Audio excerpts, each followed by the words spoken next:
Right, so about cleaning out the aviary then. You can see, or maybe you can't, you still can't see down there, it's still too dark, but there's the pile of sweepings from the aviary, inside and out now. And this is what I mean about constant maintenance. So I came in here to do today's maintenance, and look what I found. That's not right, is it? No. And why isn't it right? It's not right because finally the inevitable has happened, and the wire has been chewed through at this end. There we are. Nom nom nom. The budgies and the finches will have a go at this. This is proper rope. This is sisal. This is, so it's reasonably. It's completely natural for a start, because you'd be surprised how many twines and stuff are not natural, and you want to be very careful about what you put in the aviary for the birds to perch on, because if it's varnished or if it's plastic and they start, as they will, biting through it and ingest it, and it's toxic to them, that can kill them. Now, you're not going to have that problem with this because this is natural, 100% natural this, and as rope goes, it's pretty expensive, okay? If you want sort of like a coil of it, you're paying about £10. Thankfully, it's A, quite thick, so it supports the weight of even my heavier birds, the budgies, and B, it's actually, this rope has been out here, maybe a year now, just about, and it's held up immensely well against all the elements and stuff.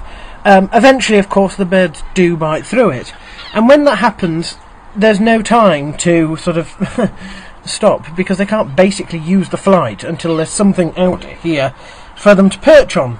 So I have to remove this old thing now and replace it. I always do my double style. You can see in the other, perhaps if I open the finch enclosure, you'll be able to see it a little bit better.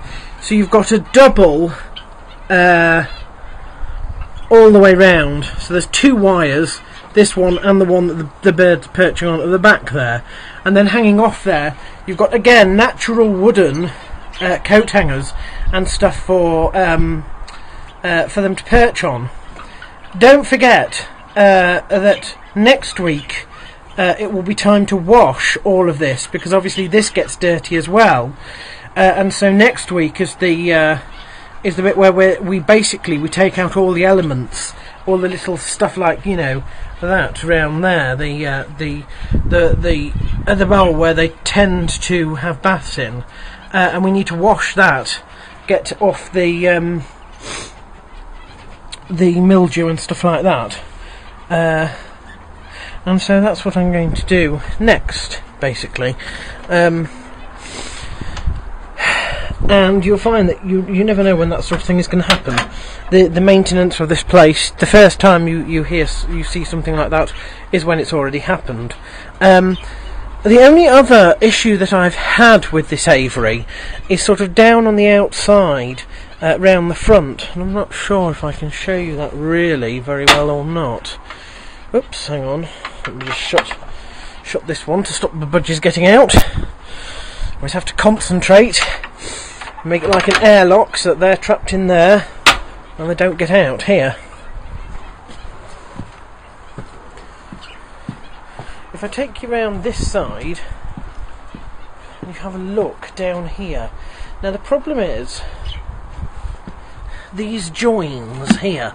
If I move that out the way, you can start to see that there's a join that runs under there and right into the aviary. And what we don't want is that to either increase or to get to the sides where the birds can squeeze out. I've tried filling it with all sorts of things, sand, all sorts, but it sort of gets washed away by the rain.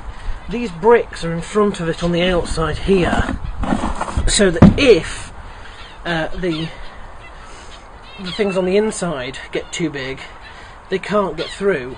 I hope this isn't a case of subsidence, although I have to say they are balanced on these rocks down here, which I suppose could in theory move, but hopefully not. I think it's basically just a case of the grouting. If you look around the outside here, all that's happened is that the grouting has come out from between the paving slabs. I'm considering putting bricks, that I've got more bricks down here, on the inside as well, but I'm going to see how that goes and consider that. So first I've got to restore the wires here.